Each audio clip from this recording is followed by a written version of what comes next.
First നമുക്കൊരു bride to B കേക്കാണ് വന്നിട്ടുള്ളത്. 2 ടയറിൽ 1 kg ടോപ്പിലും താഴെ ഡമ്മിയാണ് യൂസ് ചെയ്തിട്ടുള്ളത്. പിന്നെ അതിന് ശേഷം നമുക്കിവിടെ ഒരു 1 kg ടോൾ കേക്കാണ് വന്നിട്ടുള്ളത്. 5 ഇഞ്ചിൽ ചെയ്തിട്ടുള്ളതാണ് കേട്ടോ.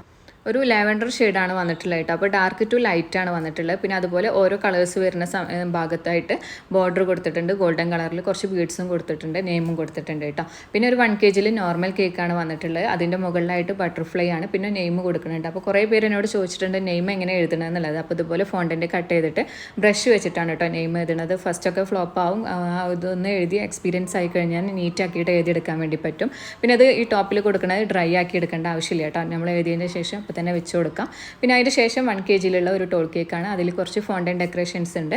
ഇത് തലേ ദിവസം ചെയ്തിട്ട് ഡ്രൈ ആക്കിയിട്ടുള്ളതാണ് കേട്ടോ. അപ്പോൾ അത് സ്റ്റോറി ഇട്ട സമയത്ത് കുറേ പേര് എന്നോട് ചോദിച്ചിട്ടുണ്ടായിരുന്നു ഈ ഒരു ഫിഗേഴ്സിൻ്റെ ഒക്കെ കൈയും കാലമൊക്കെ എവിടെ പോയി എന്നുള്ളത്. അപ്പോൾ ഈ ഒരു ഡെക്കറേഷനിൽ കൈയും കാലമൊന്നും ഇല്ല കേട്ടോ. അപ്പോൾ ഇങ്ങനെയാണ് ഈ കേക്കിൻ്റെ ഫൈനൽ ലുക്ക് വന്നിട്ടുള്ളത്. അന്നത്തെ ദിവസം ടോട്ടൽ